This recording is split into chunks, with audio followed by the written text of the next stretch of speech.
Bikers जो हैं वो भी अब सक्रिय हो गए हैं जम्मू व कश्मीर में। पहले हम देखा करते थे कि बाहर के राज्यों में जो है वो यूट्यूब चैनल्स पे हम देखा करते थे, लेकिन अब जम्मू कश्मीर में भी बहुत ज़्यादा जो है यूट्यूब चैनल्स बनाए जा रहे हैं और बाइकर्स जो हैं वो अपना उस पे रन कर रहे हैं। लेकिन काफ़ी बार देखा जाता है कि उनके जो रैश ड्राइविंग है या स्टंटबाजी है उसके कारण खुद उनकी जान पे भी बन पड़ती है, क्योंकि उन्हीं के जो वीडियोज़ होते हैं उन्हीं में दिख जाता है सब कुछ, वो सब ऑन रिकॉर्ड होता है, क्योंकि वो जो गोप्रो कैमरा है वो साथ में लगाए रहते हैं। तो काफ़ी बार उससे दूसरों को भी जो है दूसरों की। और सर आपने एक बात कही, कमर्शियल यूज़ जो है वो प्राइवेट गाड़ियों का किया जाता है और स्कूल के साथ भी होता है और बाकी कुछ जगहों पे और भी देखा जाता है। तो प्राइवेट गाड़ी का कमर्शियल यूज़ कर सकते हैं या नहीं कर सकते? नहीं, ये वायलेशन है, ये नहीं कर सकते प्राइवेट। एक्सीडेंट्स जो होते रहते हैं, अगर हम बात करेंगे अभी जिस तरह से रश काफ़ी ज़्यादा जम्मू शहर में अब गाड़ियों का बढ़ चुका है, तो रेशो क्या है एक्सीडेंट्स का, कम हुआ है, बढ़ा है या ठीक है? नहीं, जैसे जैसे नंबर ऑफ़ व्हीकल्स बढ़ती जाती हैं और सिटी वही रहता है और रोड की कंडीशंस भी अभी बड़ी ज़्यादा अच्छी नहीं है। एक्सीडेंट्स हम कहें कि कम होंगे तो कम नहीं होंगे। एक्सीडेंट्स का नंबर ऑलमोस्ट सेम ही है अगर पिछले सालों से कंपेयर करें। आए दिन आप देखते हैं कि कहीं पे इल्ज़ामात भी लगते हैं कि वहाँ पे करप्शन हो गया, वहाँ पे मतलब किसी ट्रैफिक विभाग के कर्मचारी ने मिसबिहेविंग कर दिया, या कहीं पे ऐसा भी सुनने में आता है, या कहीं पे मारपीट तक मामला चला जाता है। उन केसेस को किस तरह से हैंडल किया जाता है? देखिए, मारपीट का तो खैर नहीं होता, बट मतलब थप्पड़-थप्पड़ मार दिया किसी। आर्गुमेंट्स तक होता है। वो डिपेंड करता है कि वायलेटर का नेचर कैसा है और उस वक्त जो फील्ड में हमारा ऑफिशियल है वो कितने स्ट्रेस में काम कर रहा है। आप देख रहे हैं न्यूज़ शेयर इंडिया और मैं हूं अरफाज़ मडैंग। आज की खास मुलाकात में हमारे साथ मौजूद हैं एसएसपी ट्रैफिक जम्मू कौशल शर्मा जी। सर स्वागत है आपका न्यूज़ शेयर इंडिया में। Thank you. कुछ सर, अगर बात करें हम, कुछ समय पहले एक नितिन गडकरी जी के द्वारा जो एक स्टेटमेंट आया था कि फोर व्हीलर्स जो हैं अब उन पे जो है पिछली सवारी जो है उनको भी सीट बेल्ट्स लगानी है, और ट्रैफिक विभाग के लोग जो हैं अवेयर करते भी दिखे। तो क्या कहना चाहेंगे? देखिए, गाड़ी जब भी हम रोड पे चलाएं तो कुछ प्रिकॉशंस लेने ज़रूरी होते हैं। और जब हम प्रिकॉशंस लेके गाड़ी चलाते हैं तो अगर गॉड फॉरबिड कोई एक्सीडेंट हो जाता है तो उसमें काफ़ी हमारा बचाव हो जाता है। उसमें सीट बेल्ट का एक बड़ा महत्व होता है। और जैसे हम देखते हैं कि जब एक्सीडेंट होता है तो अगर किसी ने सीट बेल्ट पहनी है, एक्सीडेंट होता है तो इंजरीज़ या तो माइनर होती हैं या वो मैनेजेबल होती हैं। और अगर सीट बेल्ट नहीं पहनी होती तो एक्सीडेंट में ज़्यादा से ज़्यादा हम देखते हैं कि वो फैटल एक्सीडेंट्स में शुमार हो जाते हैं। जम्मू में अनफॉर्चुनेटली पिछले कुछ सालों से हम देख रहे थे कि सीट बेल्ट्स को बड़ा लाइटली लेते थे और काफ़ी सारे लोग जो गाड़ियाँ चलाते थे विदाउट सीट बेल्ट्स करते थे। बाइकर्स विदाउट क्रैश हेलमेट्स गाड़ियाँ चलाते थे। तो हमने जब इस पर देखा कि वायलेशंस काफ़ी ज़्यादा हो रही हैं तो उस पर कर्व करने की कोशिश की। तो जैसे हमने न सिर्फ ड्राइवर को बल्कि पिलन राइडर को भी अब जम्मू में कोशिश की है कि वो भी हेलमेट पहन के चलता है।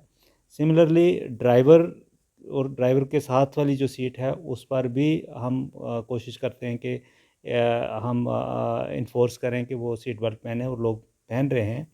अभी रिसेंटली एक एक्सीडेंट हुआ जिसमें साइरस मिस्त्री की डेथ हो गई। तो उस संदर्भ में जो मंत्री जी हैं हमारे रोड एंड ट्रांसपोर्ट के उनसे किसी ने बात की होगी तो उन्होंने भी इस चीज़ को सीरियसली समझा और उन्होंने ये एश्योरेंस दिलवाई कि ना सिर्फ पहले दो लोग बल्कि जहाँ भी सीट बेल्ट लगी है जिसका प्रावधान गाड़ी के अंदर है उन सभी लोगों को सीट बेल्ट पहननी है।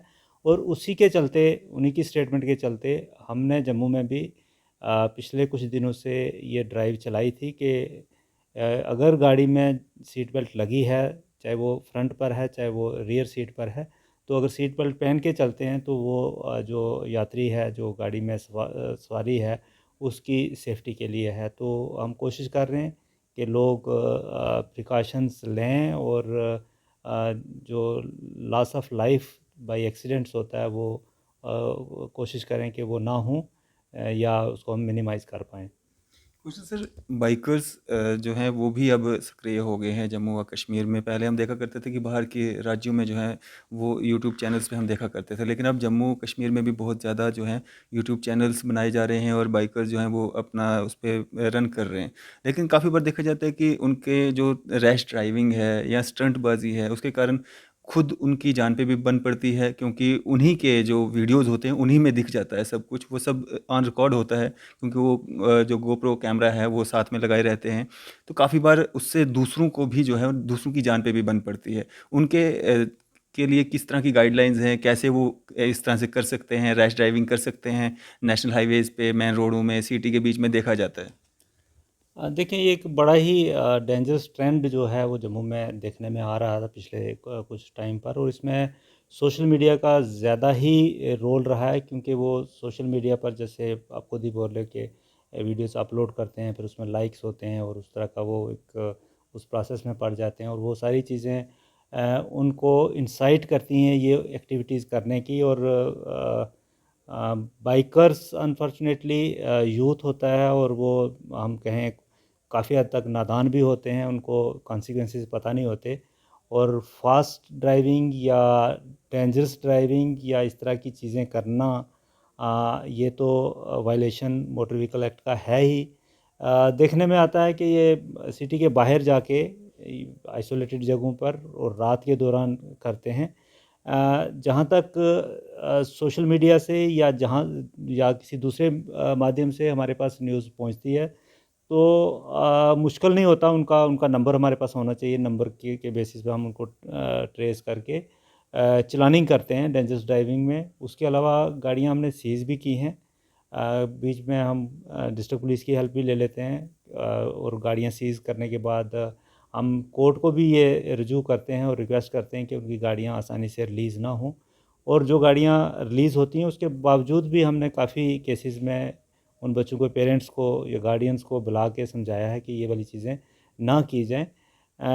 अब उसमें कितना हम कामयाब होते हैं वो तो बात की बात है, लेकिन पुलिस के अलावा या ट्रैफ़िक पुलिस के अलावा समाजी ज़िम्मेवारी भी हर किसी की बनती है। अगर किसी के नोटिस में आते हैं, या तो वो हमारे नोटिस में लाएँ या उन बच्चों के पेरेंट्स के नोटिस में लाएँ। और यहाँ पर बच्चे जिनको होते हैं कॉलेजेस में, स्कूल्स में, या आप कोचिंग सेंटर्स हैं बड़े सारे, उनमें होते हैं, और उनके गार्डियंस वहाँ पर जो जो भी उनके केयर टेकर होते हैं, मेरी उनको भी रिक्वेस्ट रहेगी कि वो कम से कम इनको थोड़ी सी काउंसलिंग करें, और पेरेंट्स जितना हो सके अवॉइड करें, क्योंकि ये फैटल एक्सीडेंट्स होते हैं और इसमें बचने की संभावना बड़ी कम होती है, और अगर किसी के साथ एक्सीडेंट करते हैं तो उसको भी काफ़ी ये नुकसान दे सकते हैं। कुछ सर अगर बात करें हम जम्मू शहर की, काफ़ी ज़्यादा बदलाव जो है ट्रैफ़िक विभाग में भी आया है। गाड़ियों की संख्या भी बहुत ज़्यादा हो गई है, ट्रैफ़िक विभाग भी बड़े अच्छे से काम कर रहा है, जगह-जगह पे नाका जो है वो लगाए जाते हैं। ट्रैफ़िक विभाग जो जामिंग जहाँ पे होती है वहाँ पे ट्रैफ़िक के कर्मी दिखते हैं, जो पहले कुछ समय पहले जो नहीं हुआ करता था, काफ़ी चेंज जो आया है। और जम्मू शहर में जो बदलाव हो रहे हैं, जिस तरह से स्मार्ट सिटी जम्मू बनाया जा रहा है, क्या कुछ नया देखने को मिलेगा जम्मू के लोगों को? देखिए जम्मू अभी तो हमें काफ़ी दिक्कत आ रही है, क्योंकि अगर आप देखें तो काफ़ी सारे जो डेवलपमेंटल वर्क्स हैं वो अच्छा, ऑन हाँ। गोइंग हैं। अभी आप इस अखनूर रोड का ही अगर ले लें तो पिछले 1 डेढ़ साल से फ्लाईओवर बन रहा था, और फ्लाईओवर के साथ साथ इतना वॉल्यूम ट्रैफिक का हमें वो भी मैनेज करना पड़ता था, और हमारी ये भी कोशिश होती थी कि मतलब ट्रैफिक के कारण काम भी ना रुके, तो दोनों चीज़ों के बीच में एक बैलेंस बना के हम चल रहे हैं। और ना सिर्फ अखनूर रोड पर, जगह जगह हर तरह के स्मार्ट सिटी के तहत जो काम है वो हो रहे हैं, और दोनों चीज़ें जैसे मैं बोल रहा हूँ कि उनके बीच में बैलेंस बनाना, मीन ट्रैफिक भी ये चलती रहे और काम भी चलता रहे, हमारी ये कोशिश होती है कि हम उसको प्रॉपर्ली रेगुलेट कर पाएँ। आने वाले दिनों में ट्रैफिक के नज़रिए से अगर आप देखें कि जितने भी हमारे सिटी के अंदर चौक्स हैं, लगभग 40+ चौक हैं, जिनको हम जंक्शंस बोलेंगे। ये जंक्शन उनको रीमॉडिफाई कर रहे हैं स्मार्ट सिटी के तहत, तो हमारी रिकमेंडेशन के मुताबिक। और जो ट्रैफिक लाइट्स होंगी वो ऑटोमेटिक मोड पर होंगी, और उनके साथ-साथ अभी हमारे पास जैसे सीसीटीवी कैमराज़ नहीं हैं सिटी के अंदर, तो वहाँ पर ऑटोमेटिक नंबर रीडर कैमराज होंगे, जो हाई रेजोल्यूशन कैमरा होंगे, कि गाड़ी आपकी वहाँ से अगर क्रॉस हो रही है तो अगर कोई वायलेशन है तो वायलेशन यहाँ तक कि सीट बेल्ट और नंबर गाड़ी का, या हेलमेट पहना है या नहीं पहना, या अगर आप मोबाइल यूज़ कर रहे हो, तो इस तरह की वायलेशंस जो विजिबल वायलेशंस हैं वो कैमरा डिटेक्ट करेगा। और वो एक हमारा प्रपोज्ड है कि कमांड सेंटर बनेगा, कंट्रोल सेंटर, जिसमें चलानिंग अफसर जो है वो इंस्टेड ऑफ चौक वो उसमें कंट्रोल सेंटर में होगा। और वो जो वायलेशन वहाँ पर चौक में डिटेक्ट हो रही है, वो वायलेशन आपकी कंट्रोल सेंटर में रिफ्लेक्ट होगी, और वहाँ से आपको ई चालान जो है वो इशू हो जाएगा थ्रू इलेक्ट्रॉनिक मोड। एसएमएस चला जाएगा, व्हाट्सएप चला जाएगा, या जिस भी तरीके से। और आपको अगर पेमेंट करनी है तो आप पेमेंट भी उसको ऑनलाइन ही कर सकते हैं। तो जो एक इंटरफेस होता है हमें ट्रैफिक वाले का पब्लिक के साथ, जो डेली कन्फ्लिक्ट होते हैं, वो नहीं होंगे। और अगर आप कंटेस्ट करना चाहेंगे उस केस को, तो वर्चुअल कोर्ट के थ्रू भी आप कोर्ट में उसको कंटेस्ट भी कर सकते हैं। और फ़ाइन अगर आपने भरना है तो फ़ाइन भी ऑनलाइन भर सकते हैं, तो लोगों के लिए भी सहूलियत हो जाएगी। तो हमारा भी जो डेली इस तरह का कन्फ्लिक्ट है वो कम हो जाएगा। और दूसरा जो उसमें फ़ायदा हमें मुझे लगता है, क्योंकि हम सिस्टम में ट्रांसपेरेंसी चाहते हैं, तो कोशिश करेंगे कि वो सारे के सारा जितना भी हमारा अब फंक्शनिंग हो वो कैशलेस हो। कैशलेस का मतलब है कि जो फ़ाइन भरना है वो अर्लियर अब क्या होता है कि फ़ाइन आपको चालान काटते हैं, अफसर अपने पास रखते हैं, और उसके बाद जाके वो शाम को ट्रेरी में जमा कराते हैं, फिर रिकॉर्ड मेंटेन करते हैं, फिर वो पूरी की पूरी चालान बुक्स मेंटेन करना है, उसकी जो काउंटर फाइल्स हैं उनको मेंटेन करना है। तो एक हेक्टिक सा वो प्रोसेस रहता है, तो वो टाइम हमारा बच जाएगा। हमें ज़्यादा जो मैनुअल वो चीज़ें करने की वो ज़रूरत नहीं रहेगी। तो इसलिए आने वाले दिनों में ये चीज़ें जो हैं वो ट्रैफ़िक के लिए भी आसान हो जाएंगी, और लोगों के लिए भी आसान हो जाएंगी। सर अगर बात करें हम जिस तरह से आए दिन आप देखते हैं कि कहीं पे इल्ज़ामात भी लगते हैं कि वहाँ पे करप्शन हो गया, वहाँ पे मतलब किसी ट्रैफिक विभाग के कर्मचारी ने मिसबिहेविंग कर दिया, या कहीं पे ऐसा भी सुनने में आता है, या कहीं पे मारपीट तक मामला चला जाता है। उन केसेस को किस तरह से हैंडल किया जाता है? देखिए, मारपीट का तो खैर नहीं होता, बट मतलब थप्पड़ थप्पड़ मार दिया। आर्गूमेंट्स तक होता है। वो डिपेंड करता है कि वायलेटर का नेचर कैसा है, और उस वक्त जो फील्ड में हमारा ऑफिशियल है वो कितने स्ट्रेस में काम कर रहा है। हमारी ऊपर से इंस्ट्रक्शंस होती हैं, और उसके लिए सबसे बड़ी चीज़ हमने रखी हुई है कि काफ़ी सारे पॉइंट्स पर हमारे बॉडी वॉर्न कैमरास जो हैं ऑफिसर्स को दिए जाते हैं, और बॉडी वॉर्न कैमरा में सारी की सारी वो रिकॉर्डिंग हो जाती है। अगर कोई कंप्लेन आती है तो हम बॉडी वॉर्न कैमरा को ही विटनेस मान के उसमें क्या हुआ है वही मानते हुए हम उस पर डिसीजन लेते हैं, अगर किसी को पनिशमेंट देनी है, कोई वार्निंग देनी है, या कुछ चीज़ें करनी, क्योंकि बॉडी वॉर्न कैमरा में वो चीज़ें दोनों तरफ के आर्गूमेंट्स रिकॉर्डेड होते हैं। बट ये ह्यूमन नेचर है, क्योंकि जब कोई फ़ाइन देता है तो वो भी बड़ा खुशी से फ़ाइन नहीं देता, उसको भी इरिटेशन होती है। एट द सेम टाइम जो बंदा सवेरे से लेकर शाम तक वहाँ चौक पे खड़ा रहता है, उसका भी कभी कभी पेशेंस जो होता है, या बंदे का जो उसका बॉडी लैंग्वेज है, या जो वायलेटर का बिहेवियर है, वो उसको इरिटेट करता है। बट फिर भी हम पूरी तरह से अपने जो स्टाफ है, मुलाजमीन हैं, उनको ये बता के रखा है कि हम जितना भी हो सके पोलाइटली उसको डील करना है, और अगर कोई मसला कोई संगीन है, गंभीर है, तो वो सीनियर अफसर की नॉलेज में लाना है। खुद कोई कार्रवाई या खुद कोई इस तरह की चीज़ नहीं करनी है। तो कुछ जिस तरह से आपने कैमरे की बात की, जो कैमरा आपके ऑफिसर्स के पास होता है, क्या वो हर समय ऑन रहता है, या उसका कोई टाइमिंग रहती है ऑन करने की, या उसी समय ऑन करना है जब कोई इस तरह का वाक़या सामने आता है? नहीं, अभी तो हमारे पास नंबर ऑफ़ कैमरास कम है, वो पूरे आ जाएंगे। बट उसका भी ये जैसे आपके फ़ोन का चार्जर का सिस्टम होता है, उसका भी बैटरी ऑपरेटेड होता है, और वो 2-3 घंटे या 4 घंटे चलता है। बट ये ज़रूर बोला हुआ है कि जब भी कोई आर्गूमेंट होता है, अगर आपको लगता है कि कोई बंदा गलत कर रहा है, तो उस वक्त वो कैमरा आपका ऑन होना चाहिए, और वो ऑन होता है। दूसरा ये है कि अब नंबर ऑफ़ कैमरास हमारे पास बढ़ जाएंगे, या उसका चार्जिंग का मैकेनिज़्म बढ़ जाएगा, तो उस वक्त हम देखेंगे, हो सकता है हम दो दो या स्पेयर बैटरी का वो प्रावधान हो जाएगा। तो रोंडी मतलब जब भी वो ड्यूटी कर रहा है 24 आवर्स, या जितने देर भी वो ड्यूटी कर रहा है, उस टाइम उसका फंक्शनल करने का हम सोचेंगे, क्योंकि वो एक ऐसी चीज़ है जो आपकी सारी की सारी रिकॉर्डिंग कर रहा है। आप कोई अगर माल प्रैक्टिस कर रहे हो, आप किसी के साथ मिसबिहेव कर रहे हो या कोई आपके साथ मिसबिहेव कर रहा है, या इवन वहाँ की लोकेशन क्या है, आप मान मान के चलते हैं कि किसी की गाड़ी रॉन्ग साइड नहीं है तो बंदा कहता है जी रॉन्ग साइड है, या ट्रैफिक वाला कहता है कि रॉन्ग साइड है तो बंदा, तो वो सारी की सारी चीज़ें उसमें रिकॉर्डेड रहती हैं, और रिकॉर्डिंग से ये चीज़ मतलब एक आप सीनियर अफसर के पास अगर वो कंप्लेंट जाती है तो उसको डिसाइड करने में आसानी रहती है। सर अगर बात करें हम जिस तरह से एक्सीडेंट्स जो होते रहते हैं, अगर हम बात करेंगे अभी जिस तरह से रश काफ़ी ज़्यादा जम्मू शहर में अब गाड़ियों का बढ़ चुका है, तो रेशो क्या है एक्सीडेंट्स का, कम हुआ है, बढ़ा है या ठीक है? नहीं, जैसे जैसे नंबर ऑफ़ व्हीकल्स बढ़ती जाती हैं और सिटी वही रहता है और रोड की कंडीशंस भी अभी बड़ी ज़्यादा अच्छी नहीं है, एक्सीडेंट्स हम कहें कि कम होंगे तो कम नहीं होंगे। एक्सीडेंट्स का नंबर ऑलमोस्ट सेम ही है अगर पिछले सालों से कंपेयर करें, बट देखने में ये आ रहा है कि जो फैटल्टीज़ हैं, फैटल एक्सीडेंट्स हैं, वो कम हो रहे हैं। उसका रीज़न ये हो सकता है कि एक्सीडेंट आपका हो भी जाता है अगर आपने गाड़ी थोड़ी तेज़ चलाई या हिट कर दी या कुछ कर दी, इंजर्ड पर्सन ज़्यादा हैं लेकिन जो फैटल कैजुअल्टीज़ हैं वो कम हैं, तो वो ये इंडिकेट करती हैं कि आप प्रिकॉशंस ले रहे हो, आप स्पीड लिमिट मेंटेन कर रहे हो। अगर आपकी स्पीड लिमिट कम है तो एक्सीडेंट में इंजरी आ सकती है, मतलब आपकी जान नहीं जा सकती। अगर आपने टू व्हीलर चला रहे हैं तो आपने क्रैश हेलमेट पहने हुए दोनों लोगों ने, तो इंजरी आ सकती है, जान नहीं जा सकती। या सीट बेल्ट के पहन के गाड़ी चला रहे हो तो वही इंजरी आ सकती है। एक्सीडेंट्स फिर भी हो रहे हैं लेकिन ये है कि फैटल एक्सीडेंट्स जो हैं वो कम हो रहे हैं। उसमें कमी आई।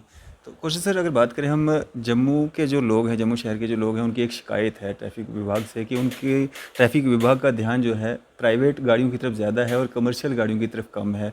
ओवरलोडिंग, मेट्रोडोर्स की बात करें, बसेस की बात करें, ट्रक्स की बात करें, धुआं छोड़ती हुई गाड़ियाँ, ऑटोज़ की बात करें, मतलब रेट्स ज़्यादा चार्ज किए जाते हैं, सवारियाँ ज़्यादा बिठाई जाती हैं, उस ओर ध्यान नहीं दिया जाता है कमर्शियल गाड़ियों की ओर। प्राइवेट गाड़ियों को ज़्यादा रोका जाता है, प्राइवेट गाड़ियों के ज़्यादा से ज़्यादा चालान किए जाते हैं। चलानिंग ही एक मकसद है या रोकथाम लगाना भी? नहीं, यहाँ पर अगर आप चलानी की स्टेटमेंट देखेंगे शाम को तो ऑल टाइप ऑफ वायलेशंस जो हैं वो कवर होती हैं। हम कहेंगे कि एक टाइप की नहीं होती। पिछले दिनों में जैसे हम कुछ दिनों में हम क्या करते हैं कि एक स्पेशल ड्राइव लगाते हैं। जैसे अभी ये वाले 10 दिन हमने लगाए हैं कि स्कूल से बड़ी कंप्लेंट्स थी कि स्कूल बसेस जो बसेस हैं में वो ओवरलोडिंग। रूल एंड रेगुलेशन नहीं फॉलो करते, उनके पास बड़ी सारी गाड़ियों के डॉक्यूमेंट्स नहीं है। बड़ी सारी वैन्स प्राइवेट गाड़ियाँ जो हैं वो स्कूल वालों ने अटैच की हैं या प्राइवेटली लोगों ने पूल करके लगाई हुई हैं, वो कमर्शियल पर्पज़ के लिए यूज़ कर रहे हैं। तो अब जो 10 दिन की ड्राइव है वो स्पेसिफिकली इन 10 दिनों में सिर्फ बाकी चीज़ें भी करेंगे लेकिन जो फोकस रहेगा, फोकस एरिया रहेगा स्कूल बसेस। तो अब बातें ये करना शुरू हो जाएंगे लोग जी सिर्फ स्कूल बसों को तंग कर रहे हैं, बाकी वालों को नहीं कर रहे हैं। फिर हम 10 दिन की ड्राइव लगाएंगे जिस हाई सिक्योरिटी नंबर प्लेट नहीं लगी हुई, तो 10 दिन लगेंगे वो उसी में। 10 दिन लगाएंगे जी सिर्फ आप ओवरलोडिंग चेक करो या फेयर कहीं चार्जेस ज़्यादा हैं, कोई कंप्लेन आती है, वो तो ऑफ एंड ऑन कभी भी कोई भी आती है। बिल्कुल। तो वो इस तरह का एक नैरेटिव क्रिएट हो जाता है कि ये चीज़ हो रही है, वो नहीं हो रही है, लेकिन ऑलमोस्ट हर एक सेक्शन जिसकी भी वायलेशन हो रही है सिटी के अंदर उसमें चलान हो रहा है। इवन यूनिफॉर्म तक देखते हैं, यूनिफॉर्म नहीं पहनी किसी ने तो उसको चलान कर देते हैं। ओवरलोडिंग का, बड़ी गाड़ियाँ हों, कमर्शियल गाड़ियाँ हों, बसेस हों, मेटाडोर्स हों, रादर पिछले दिनों में कॉलेजेस से हमें टीचर्स के फ़ोन आए, बच्चों के फ़ोन आए कि आपने सख्ती इतनी की है कि मेटाडोर्स वाले हमें बच्चों को पिक ही नहीं करते वहाँ से। वो एक अलग से प्रॉब्लम है क्योंकि कुछ कुछ रूरल एरियाज़ हैं जहाँ हंगरी रूट्स हैं, बिल्कुल। तो वहाँ गाड़ियाँ नहीं हैं। तो फिर हमें ये कहना पड़ा कि ठीक है आप बस के बाहर नहीं लटको, लेकिन अगर बैठने से ज़्यादा को 2 4 5 बंदे बीच में बस में खड़े भी होते हैं तो हम आपको चलान नहीं करेंगे, लेकिन बच्चों को आपने डिप्राइव नहीं करना है स्कूल आने से। तो इस तरह की चीज़ें आती रहेंगी क्योंकि डिमांड और जो सप्लाई होता है उसमें जब भी वो एक बैलेंस नहीं होगा तो वो चीज़ें रहेंगी। लेकिन यहाँ वायलेशन मैटर करती है, ये कौन सा एरिया है वो मैटर नहीं करता। हर हर तरह की जो वायलेशंस हैं वो पाई जाती हैं यहाँ पर और हर तरह के चालान जो है वो होती है। और सर आपने एक बात कही, कमर्शियल यूज़ जो है वो प्राइवेट गाड़ियों का किया जाता है और स्कूल के साथ भी होता है और बाकी कुछ जगहों पे और भी देखा जाता है, तो प्राइवेट गाड़ी का कमर्शियल यूज़ कर सकते हैं या नहीं कर सकते? नहीं, ये वायलेशन है, ये नहीं कर सकते हैं। प्राइवेट जब आप रजिस्ट्रेशन कराते हो गाड़ी की तो उसमें एक कॉलम होता है कि आप गाड़ी किस पर्पज़ के लिए यूज़ कर रहे हो। अगर आप प्राइवेट पर्पज़ के लिए यूज़ कर रहे हो, उसका आपको जो रोड टैक्स है और बाकी वाला जो रजिस्ट्रेशन फ़ी है वो अलग है। अगर आप कमर्शियल के लिए वही गाड़ी यूज़ कर रहे हो, आप एक वैन खरीदते हो तो आप उसके लिए करते हो, तो आप उसको प्राइवेट के लेके कमर्शियल नहीं यूज़ कर सकते, या कमर्शियल को प्राइवेट के लिए यूज़ नहीं कर सकते, तो उसको कमर्शियल ही यूज़ करना है। तो उसके लिए फ़ीस अलग है, रजिस्ट्रेशन फ़ीस अलग है, रोड टैक्स अलग है, और बाकी वाले जो चीज़ें होती हैं वो अलग हैं। इवन वहाँ उसका नंबर प्लेट अलग से होगा, कमर्शियल गाड़ी का नंबर प्लेट अलग से होगा, जो आपकी प्राइवेट गाड़ी है उसका नंबर प्लेट अलग से है। तो अगर आपने प्राइवेट गाड़ी को कमर्शियल यूज़ करवाना है, तो पहले आपको आरटीओ से उसको वो सारा प्रोसेस में आपकी रजिस्ट्रेशन ही उसमें कमर्शियल पर्पज़ के लिए होनी है, तो वो करवाना पड़ता है। इसमें नुकसान क्या है? अब जो यूज़ कर रहा है उसको तो चलो फ़ायदा हो रहा है या बाद में चालान होगा, नुकसान होगा, लेकिन जो लोग उसका इस्तेमाल कर रहे हैं, पैसा भी दे रहे हैं, कमर्शियल के हिसाब से पैसा भी दे रहे हैं, उन लोगों को क्या नुकसान है इसका? नहीं, लोगों को तो नहीं नुकसान, लेकिन कि जब कहीं पे एक्सीडेंट हो जाए, कुछ हो जाए, मतलब उस तरह का कोई। एग्जैक्टली वो पर वही नहीं कर सकता ना। आप एक गाड़ी आप लेते हो अपने यूज़ के लिए, पर्पज़ के लिए, तो उसको आप बच्चों को लेके लाने और ले जाने के लिए, और बच्चे फिर आपकी रिस्पॉन्सिबिलिटी बनते हैं। आपका आपका उसका प्रावधान ही अलग से है। अब जो जो लोगों जो को भी चाहिए कि इस तरह प्राइवेट बिल्कुल, गाड़ियों का इस्तेमाल। प्राइवेट गाड़ी में ठीक है, आप अपने बच्चे को ड्रॉप कर रहे हो, ला रहे हो, आपकी जिम्मेवारी है, लेकिन वो जो ड्राइवर लेके जा रहा है बच्चा, वो अथराइज्ड गाड़ी में नहीं लेके जा रहा है, वो आप फीस दे रहे हो, आप उसको कमर्शियल एक्टिविटी में डाल रहे हो, लेकिन गाड़ी जो है उसकी प्राइवेट है, तो उसकी लाइबिलिटी उस हिसाब से नहीं फिक्स होती जिस हिसाब से एक जो कमर्शियल गाड़ी है उसकी फिक्स होती है। जी जी। तो क्या एक मैसेज रहेगा आपका आम जनता के लिए, जम्मू के लिए? प्रिकॉशन, जब भी आप रोड पर निकलते हैं, आपको अपना भी देखना है, दूसरे का भी देखना है। बड़ी बार हम देखते हैं कि एम्बुलेंसेस जिनमें क्रिटिकल पेशेंट्स होते हैं, उनको लोग रास्ता नहीं देते हैं। वो हमारी रिस्पॉन्सिबिलिटी भी बनती है, और serious violation of motor vehicle act भी है। आप उनको प्रायोरिटी दीजिए। कई बार ओल्ड लोग होते हैं, सीनियर सिटीज़न जो गाड़ी ड्राइव कर रहे होते हैं, उनको प्रायोरिटी दीजिए। जल्दबाजी में गाड़ी नहीं चलाइए। आप अगर कहीं आपको आधा घंटा लगता है तो आप 35 मिनट घर से पहले निकलिए। रैश में नहीं जाइए। और जितना हो सके मेरी ये रिक्वेस्ट रहेगी कि आप अपने आप को क्योंकि गाड़ी कभी भी एक्सीडेंट हो सकती है। आपकी अच्छी ड्राइविंग है, उसमें कोई शक नहीं, लेकिन बाकी वाले जितने लोग आपके आगे पीछे या साइड पर चल रहे हैं रोड के बीच में, उनकी अच्छी ड्राइविंग हो, ये पॉसिबल नहीं, सभी की पॉसिबल नहीं होता कि सभी अच्छे ड्राइवर हों। कोई लिक्वर के इन्फ्लुएंस में हो सकता है, कोई मेंटल स्ट्रेस के इन्फ्लुएंस में हो सकता है, किसी की गाड़ी ठीक नहीं हो सकती। तो स्पीड लिमिट मेंटेन करके रखें, सीट बेल्ट पहन के रखें। टू व्हीलर यूज़ कर रहे हैं तो क्रैश हेलमेट पहनिए। गाड़ी की टाइमली सर्विस जो होती है वो ज़रूरी होती है, मतलब गाड़ी आपकी फ़िटनेस में होनी चाहिए।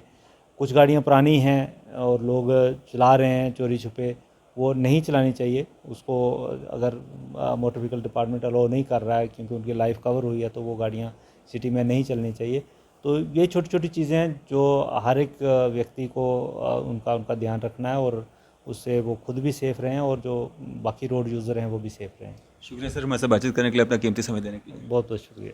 ये थे हमारे साथ एसएसपी जम्मू ट्रैफिक कौशल शर्मा जी। आपके कोई सुझाव हैं, आपकी जो राय है, आप भी कमेंट्स के ज़रिए अपनी राय जो है वो ज़रूर साझा कर सकते हैं। इसी तरह की मज़ीद अपडेट्स के लिए आप देखते रहें न्यूज़ सर इंडिया। मैं फैज़ मडायंग, कैमरामैन शाहनवाज के साथ।